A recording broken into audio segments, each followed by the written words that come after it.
last few years, I've participated in a game dev challenge called Devtober. The idea is we have to work on a game each day for the entire month of October. It's not really a game jam because you can start a new project and you don't necessarily have to finish it by the end of the month. This is nice because it means that Devtober's a chill little work ethic challenge, and unlike a game jam, you don't have to worry about, exploding if your game isn't finished. I don't really know if you explode if you don't complete a game jam, but imagine it's something like that, so I don't know. Anyways, for the first half of the month, I worked on enemy design, and that's what we'll be talking about in this video. I'll have another video later where I talk about the other half of the month where I work on ability design, and I just kind of wanted to split the two up just so I didn't have too much stuff in one video, and also just to keep things organized, so yeah. Oh, and I haven't actually introduced my game yet, but for those who are out of the loop, Trix and Trita is my roguelite race against time where you have to get your stolen tournament ticket back before it's too late. Sweet. I've been developing it for the last 3-ish years or so, and was kind of hoping to get something done this year. I'm not really sure if I'll be able to get the whole game done. I'm crossing my fingers that I'm not going to be super busy and I can get like an early version now, but maybe that might be in early 2022, but whatever, I'm having fun developing it. So for actually getting started with the Devtober, on day 1 I was working on fixing some bugs with the terrain gen, but on day 2 I started working on the enemy design with this fella. This enemy is a pretty old one, and their initial design was from, actually I'm not completely sure, let's see. 2018. Okay, so this redesign was kinda overdue. You can really tell how much my animation and character design skills improved between these two renditions. For the new design, I tried making them look a little bit more like a statue by having cracks in their stone. I tried giving them a newer silhouette that stands out by giving their legs hooves and making their wings more bat-like. I also made the animation more bouncy since the previous one works for showing movement but didn't really make the enemy feel like they were flying and flapping their wings, since they kinda do that. On day 3, I started programming the gargoyle enemy, or I guess I started reprogramming them. The 2018 version did have some code that would make them fly around the player, which I thought was pretty cool and pretty impressive for being 3 years old and not super buggy. So I recorded this bit without having seen the old version of the enemy in about 3 years or so, and it might have been a little bit better than what I remember it being. Cause like, what is this? Like, he's powered by Krusty Krab coding. I feel so bad for him. So anyways, I revised some of that code, but I also programmed it so that the enemy takes damage if they crash into a wall. I kind of wanted to design the enemies around having different obstacles for the player to avoid while also having a means of being able to be counterattacked. Mostly because I kind of feel like if the player's not given a ton of tools to combat enemies, it kind of makes fighting the same enemy a little bit repetitive, and it's pretty fun to try to get a combo off of a successful dodge. For days 4 and 5, I designed and animated another enemy. This skeleton fella's silhouette was kind of hard to design. Adding the rib cage was tricky because if I had any more ribs on their spray, I think their design would have looked a little more cluttered. I really like the animation I did for this character, especially the one on day 5, not just because I drew one less frame than I normally do, but because I edited the animation from day 4 and used that.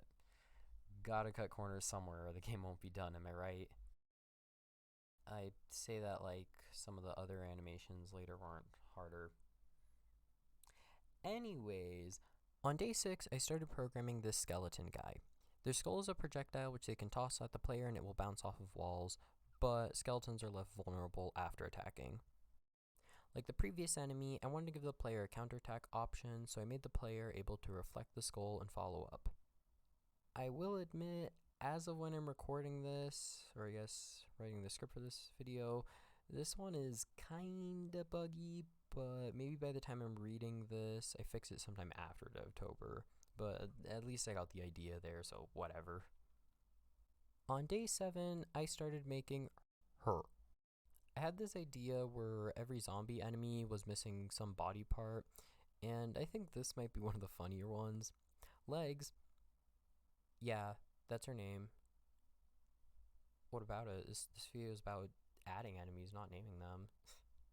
Whatever.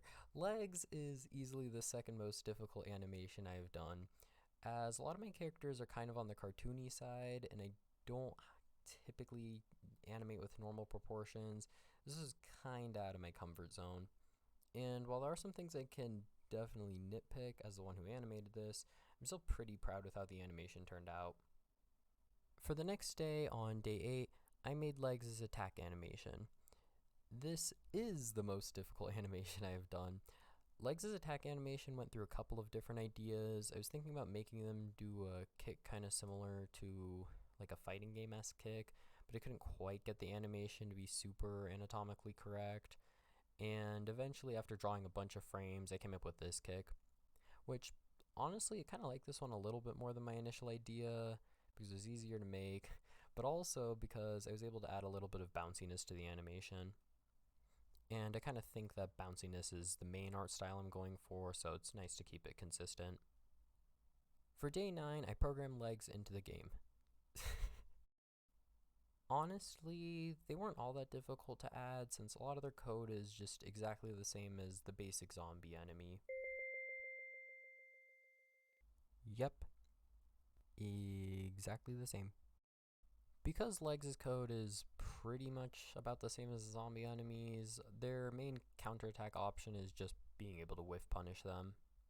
Also, I drew Legs' hurt animations today, and normally I make the enemy's knockback sprite the same as their finish sprite, but for Legs I gave them a pretty funny finish sprite, because, you know, they couldn't quite stick the landing. They tried their best though. For day 10 and 11, I wanted to continue the whole zombies missing body parts idea, so I just made a hand as an enemy. Much like Legs, this enemy uses more proportions I'm not super familiar with, because, you know, just making a hand a ball is pretty easy, but I don't think that they were as difficult to animate as Legs were. I'm particularly happy with how the walk cycle came out, since each finger moves on their own and kind of has different times where they squash and stretch, and I think it looks pretty good in motion. For day 13, I started programming this grabby guy into the game. The idea is that they can grab the player and let other enemies come in for a follow-up attack. Because their grab makes the player pretty vulnerable, I kind of made them a little on the slower side. Day 14, I added her animations for this enemy. Like Legs, this guy does have a different animation for when their HP hits 0, and I thought it'd be funny to just kind of make them peace out. The one thing I do need to go back and add for this enemy, though, is a counterattack option, since unlike all of the other enemies that I have, Hand doesn't really have a specific counter, and I would like to give them something, but for now it's fine. And with the addition of Hand to Trix and Treaty, that concludes this video. I think overall, for this first part of Devtober, I am pretty happy with a lot of the enemy designs I came up with.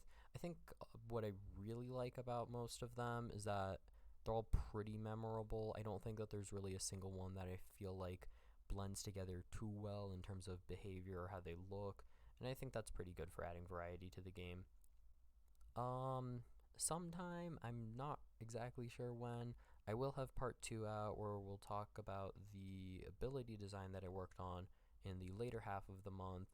And yeah, I was gonna have this video be out kind of earlier in November, but I did take some time to prepare part 2 just so that part 1 and part 2 aren't like super far apart, and I can kind of have them a little bit in succession, just so, you know, there's not like a huge gap in between and you're just left without part 2 for a bit. So yeah, and with that, thank you for making it to the end of the video and supporting my project.